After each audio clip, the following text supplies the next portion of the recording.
Et tu fais quoi pour la Saint-Valentin? Rien, c'est une fête commerciale. Une fête commerciale? Saint-Valentin est pas mort en martyr après avoir marié des couples clandestinement pour que 15 siècles plus tard des lecteurs de Houellebecq se sentent subversifs à dire que sa fête était commerciale. Ouais, t'as peut-être raison. Mais tu penses que Houellebecq fête la Saint-Valentin? Ah ça je sais pas, c'est toi qui as lu le livre. J'avoue. Générique.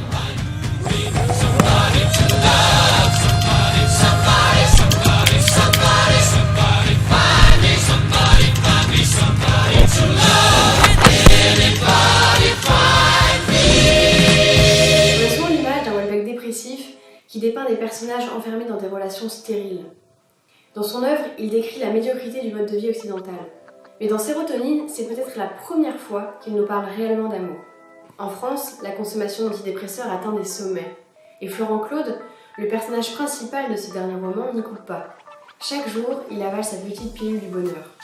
Incapable de fidélité et d'engagement, il perd l'amour de sa vie, Camille, qu'il n'aura jamais la force d'aller reconquérir. Et c'est peut-être le plus grand drame de notre société, construire des individus passifs, dépossédés de leur destin. Car ce que Houellebecq veut nous dire, c'est que nous ne sommes pas de simples êtres de chimie. Les petites pilules de sérotonine ne suffisent pas. Citation. Dieu s'occupe de nous en réalité. Il pense à nous à chaque instant. Il nous donne des directives, parfois très précises.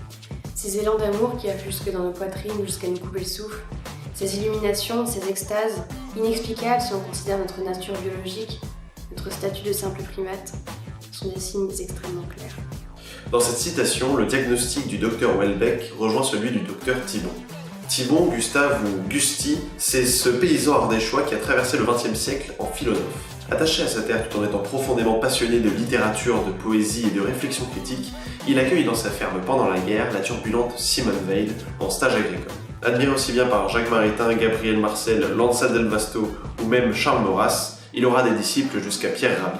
C'est ce qu'on appelle la convergence des luttes. Parmi ces grands livres, Notre regard qui manque à la lumière, Vous serez comme des dieux ou encore L'ignorance étoilée. Mais c'est dans ce que Dieu a uni que Thibon choisit de nous parler d'amour. Pour Gusti, l'homme est uni à Dieu et à ses frères. Et la nature profonde des liens qui nous unissent, c'est l'amour.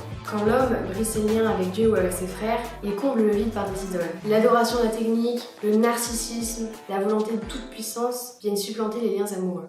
A l'inverse, Thibon nous offre une méditation somptueuse sur ce qui est essentiel à l'homme. Bon, du coup, tu fais quoi pour la Saint-Valentin? Ah moi j'ai eu une soirée de folie à Niort avec mes parents. L'année dernière c'était Limoges.